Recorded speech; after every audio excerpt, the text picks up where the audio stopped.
amika ayini kan kumbo jila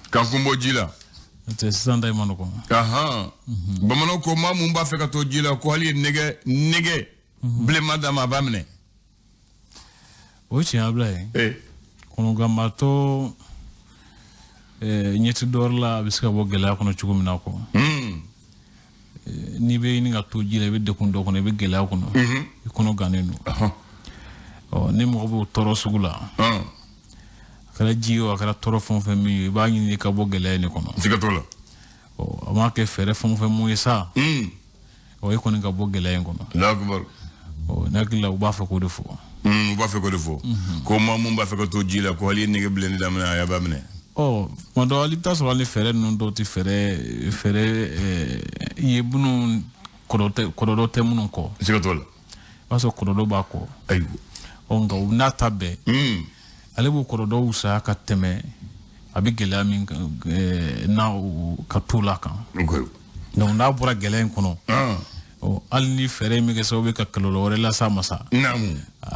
ale tu jati femba blay ba ni no rakabo ayu ore kama ibaye mo wa fo kuma dola ko fanda bi ma bla kudola ka so manga ko minke sigatola o akila kuma numbe kle ayu bana andre makroba ko chokroba ka fini langolo ka fana langolo sigle to chen able awenya amuna sutra doga usa lebu able sutra ma ke chugo ka usa lebu le la akbar o fini ma ke fini kundan chugo nga nabi sutra ka ba nabi lebu sutra ka ba abla nan kuma bana o nga o kausa ilangolo sigle ilangolo yilebule ne abla Allahu akbar ya fam sutra ma ke chugo sutra le ka usa ilebule abla admane yalla ayu amba ko jeni munyi hali mawko fini kolondom bete fatoya ede wiche oh ma bi kudo kama yani wat do kasi ya fam o nga betina foko ichugu ya yere du mo bi ibilla halamin kono namu misali na fora sisa ko ebita yoro do la sisa tugu dalola namu ni vesiba do ngati sigi tugu dala itnaga mo ko suure esikatola umedi ha goni o nga ni refuna ya fini no do mi ni mo tisinga strengi ni fini muye ni taratula mo tuna gere lawa aywa umedi ogoni o abiti mo be chuga do la blay namu atina ko ya chuga erere nga ibu kodo ke kodo kama ko fini langolondo bete fato ya beto yi bete se ko re ga lawli nga ma bi kodo la wasaka wati do anika chuga do lakle tubarikallah aywa bismillah bi ambi do nyumena abla bi araba janvier kalo klemwa ani durudo namu samba fla ani mugani saba o fasri bawo se woni ke fasri gafo kono amina la je frete folo kuma wado kasi ko nyefo mo ko e famun kasi ga sura ko do la blay tubarikallah amba damini gafe mu togo l'indépendant ale musababi ala sementia ka foko mali jamana makobe sefa wari milliard bisaba ani duru jatela umna mu gola yuma wari sugula no marché financier o ku nata o nyeni bi nasra ka soro dokun kile sharat glamo ka dokun kile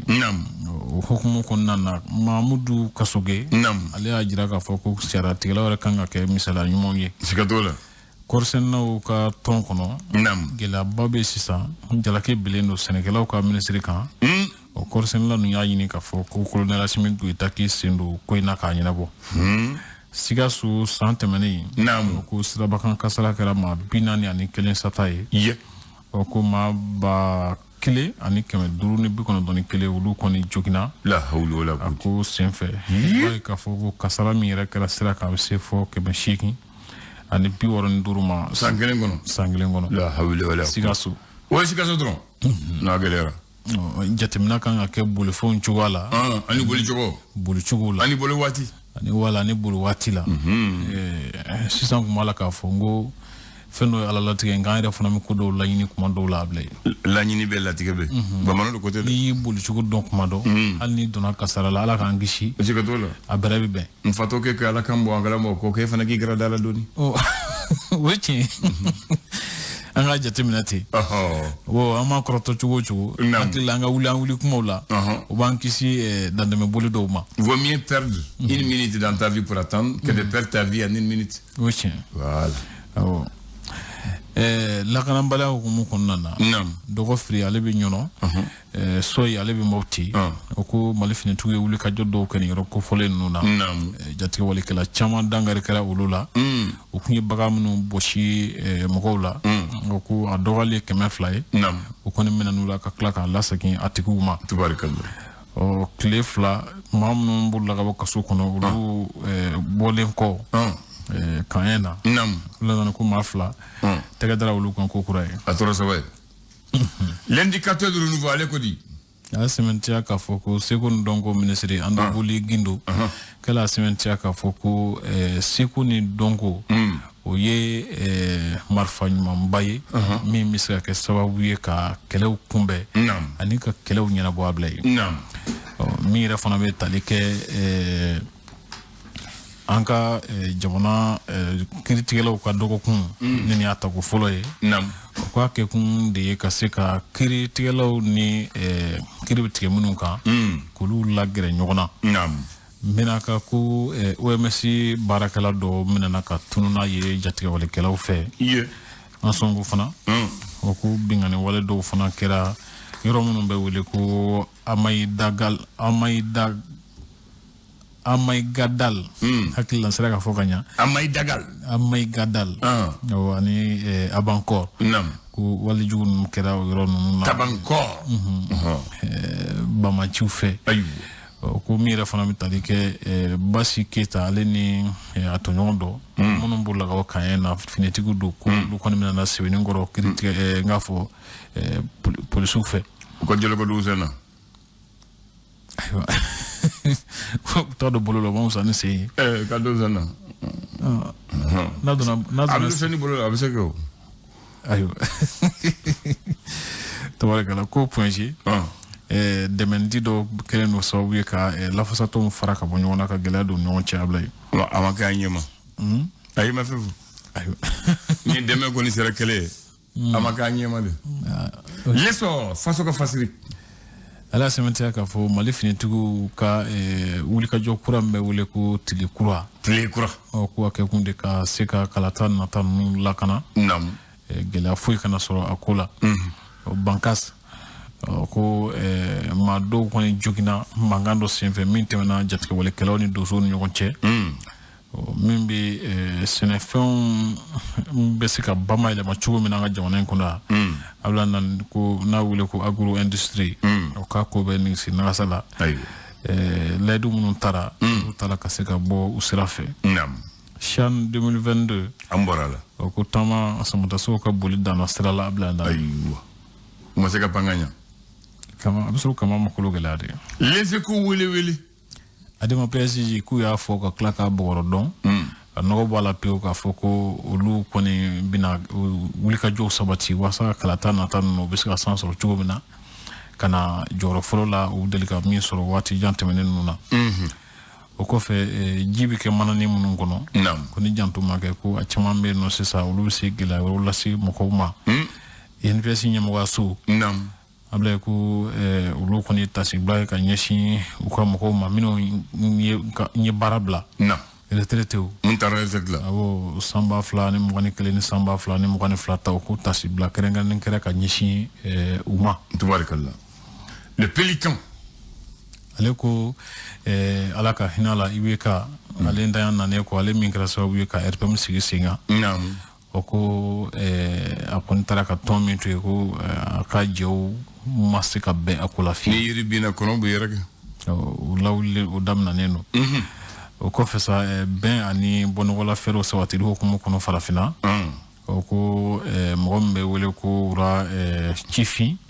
o ko ale koni balaka hakili jagabo ke naam ani kam nu salu ka abisa mo waro de me chugo mina ablay tubarakallah kulumi fana me wele ko AMP promotion naam ulu munu gafo AMP o mo munu bora ula 100 bakle bishikin keme kon don bishikin sawa ka 100 bakle ni keme kon don bi kon toma ko ablay ko ulu koni ka kumbe o jana jow bi sen no anniversaire wi aywo ku kon ya yini sa halsa ku kabbe ka nyoko mine ablay bende ngonte Bamako wula ko soir Bamako ale ko jamana do ka cidew nana anga jamana nyamo kumbe na o Belgique bala nam Pays-Bas ni fota si Luxembourg nam ko ben gan sebe accord d'Alger nam ani kalata natan ko kuma bolla ulu kan kusube tubarakallah ko aka chamshi keme sabaye minum nana sigdala mogola jaka hukumu kono bamanchu fe ko finitu ko ni ula seguma o kelen ko ka wuli ka jobba do sabati tubarakallah yoro mi be wuli ko bikri wore ka dangar ke bamanchu la ninga bagan num la ka bla sigdala mo ka bloka tubarakallah o ko fe ko jatige wala kelen ko ka chuwa soro ko usore ka do mandin kono o ko wala ka labon sabati wasa min ba to be siga dangar ke chugo mina mali finitu ka lakana yoro dowla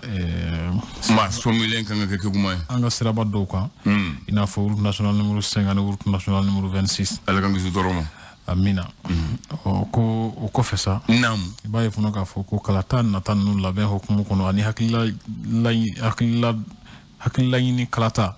no referendum yi nam baram mun be sina ko ejini comité de pilotage olu balaka labumba je sawati wasa ku ka ke ngoro tay chugumina o dakadula zireb do amba kunchenoy ko OMS ga médecin do minana ka tununa yi minaka iye ibaye fono ka foko office malin de l'habitat kono ku ka baraka chugo many hal do ne ablay ko jegane ka chala aywo au conseil national de la jeunesse fa no chiffon ka nyamuga so bay o ku balaka murusan nyante kono yinno wa samba fulani mo gane sama fana ku ketta ka chan wulu ka jo ka chan chuma jafa nyam ko bulu ablay aywo kuma ni ala ka to ke here so ndana kuna fontelundu ayo mine amina bamana andre ni tera badala yoro do be ba fo plaque du cinquantenaire un cousin quoi faut les dogon les cadeaux ou le kanyena jebe 8e édition ogobonya cadeau ou lu bora ou ka kulu fe kana bamago ou lu ka seko ou ka tabolo ou ka tabia ou ka maya ko na yira mali tola ni mali endo tola donc au Canada do ni sero kana la ube woro la ma se nyinanda la folo e ma se nyinanda la folo donc cadeau yere joyi cadeau e Malaysia do e o mo ko lu boromande okay jatamina ko cadeau niata o bise million kelen ani 200,000 o ke bon jodi bon ngana wa kemefla ma million kelen ni wa kemefla ko cadeau bobo ulu ka shia kelen na ya tamali shia ufe jatamina fana ya ira ka o cadeau fana usigi yero berendo yero nani de ma o yero nani bebi yero kelen na moti manala usigi yero ka charom na kusube ka charom na kusube udono jume folo ko les falaises de Banyangara kulu sanve we uka bon yero folo akulindo be ne jolo ne andela ga taw sanfe alors ne nyana na kulin sanfe de voilà aflana ko bankas sabana koro nanna duanza kalu bonina ni karo mo bola kororodo ana mo bonina nanna kororodo ni do boyo ayo mais do tarasi fayre awo sigoro bula o me usunde ni yoroni Banyangara banka koro duanza otewa et puis cadeau fana dina fen be ubo sabala doye anamisie antichila amayra bolo doye ko ay chrétien do ko ay islamé donc cadeau bo sabala do mo kala blade ubo kala da gola la do be ko no ngoni tubira chrétien do ko ngar islamé donc o sababula otewa awodo o sigilendo kulu sanve ulu ne kala da o ka fini do chobo maintenant ushia gacha kanga cha mais kado jamu o daga chani mali jamu be Maintenant, à Djamoufole et Gindo et Mumundo. Ou va faut ambe gundo. O de kera gundo e. O korodi. Alaka. Tugunya wana. O de odo. Mais ni tara. Kado yorola. Il va sur Ambana. Ambapile, Arama, Aru, Aya, Babaji, Balam, Bamajo, Bamia, Banu, Binama, Dama, Damango, Dara, Djegogo, Djeptle, Djemde, Jin, Djombele, Djibo, Djigande, Djigiba, Djimde, Jundo, Otea, Dumbo, Dunyo, Fongoro, Ghana, Garango, Gomba, Goro, Gujankile, Gegere, Genegeba, Gindo, Giru, Isabre, Kamai, Kamago, Kansai, Karakojo, Karambe, Kasambara, Kasoge, Kelepli, Kene, Kojo ou Kojobi, Siremu, Konotugu, Kono, Kunguiba, Kolo, Kuriba, Kutime, Luge, Menta, Morba, Moro, Naite, Nango. Obe kado jamuye. Amabande. Nantume, Napare, Napo, Nyangali, Omotimbe, Ngoiba, Ngwaju, Wala, Wolegem, Pamatek, Paliba, Perugru, Peru, Pujugu, Sagara, Sangalaba, Sangara, Sai, Seme, Seiba, Seba, Sigipili, Sojo, Somboro, Sosie, Suna, Teli, Tapeli, Tembeli, Tembine, Teme, Tombo, Tesoge, Togo, Tolo, Toloba, Tolofuje, Toloma, comme on dit Charamba Toto. Sinon, Karo, Nimbe Ujamu, Ninga Kuzenu. Où c'est que nous avons où tu le vena? Ah, vrai. Ah, Kachanguso. Okacha Sabo, Kosobe. Jamu Kachan. Ajamu Kachan. Akila mufo ku jamu ka chani jamu be sosol ba manga yukuma sosol bala hala mabane ne atlanti non fo ayo donc na wa fe gudon kuma ko mi madu ta badala ubey ko mi madu nana amuli asigaro de maduma ama ay wodo itrawre jité kambe wadiore amba le flash. Le flash d'information avec la rédaction de Clédou Info.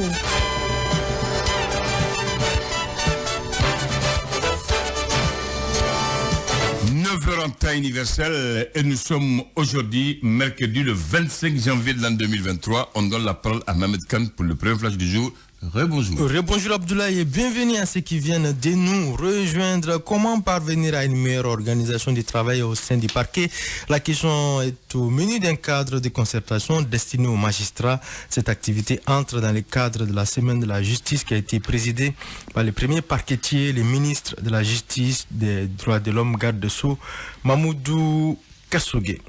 Actualité à l'étranger, condamné par la justice malienne puis gracié par le président de la transition, le colonel Assimi Goïta, les 49 soldats ivoiriens rentrés au pays le 6 janvier dernier, après 6 mois de détention, ont été faits chevaliers de l'Ordre national de la République, une distinction pour service rendu à la nation. En plus des désormais ex-détenus, des soldats ivoiriens de la MINUSMA, la mission du paix des Nations Unies dans notre pays, ont aussi été décorés. La justice mauritanienne a fait arrêter hier mardi l'ancien président Mohamed Ould Abdelaziz à la veille du procès où il devra répondre d'accusations d'avoir abusé du pouvoir afin d'amasser une fortune immense, a indiqué un de ses avocats après lui avoir demandé de se présenter à la police, ce que ses avocats ont refusé. Les policiers sont venus le chercher chez lui à Nouakchott avec un mandat. Au Sénégal, Aminata Touré n'est plus membre de l'Assemblée nationale. Elle a été déchue hier mardi par le bureau de l'institution parlementaire qui s'est réuni pour statuer sur le cas de l'ancienne présidente du Conseil économique, social et environnemental, le CC. Au total, 10 voix ont voté pour cet acte contre 7. Madame Touré a démissionné de l'APR, la mouvance présidentielle, depuis le 7 janvier dernier. Pour rappel, depuis l'installation le 12 septembre du président de l'Assemblée nationale, Dr Amadou Mame Diop, l'ancienne tête de liste de la coalition Benno Bokk Yakaar lors des dernières élections législatives, a pris ses distances, s'estimant être, je cite, trahi.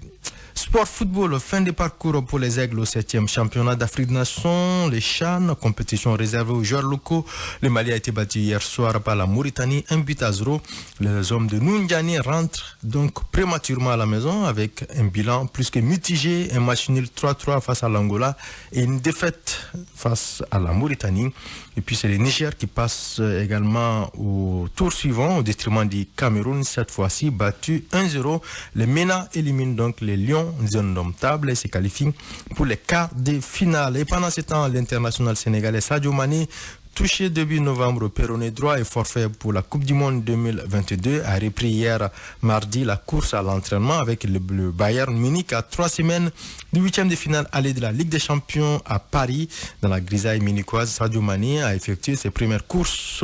après plus de 2 mois d'absence du côté du Schabener Strache, le terrain d'entraînement du Bayern Munich. 9h04 dans nos studios. Un grand merci à vous qui nous suivez à Bandiagara et à Djouila. Mille merci à Abdoulaye Andandjité, l'enfant du désert, l'infatigable qui était là depuis les premières heures de la matinée. Moi je m'appelle Mahamadou Khan, la rédaction vous donne rendez-vous à 10h pour d'autres informations. Merci et agréable journée à vous et à tous les auditeurs. Amin, merci.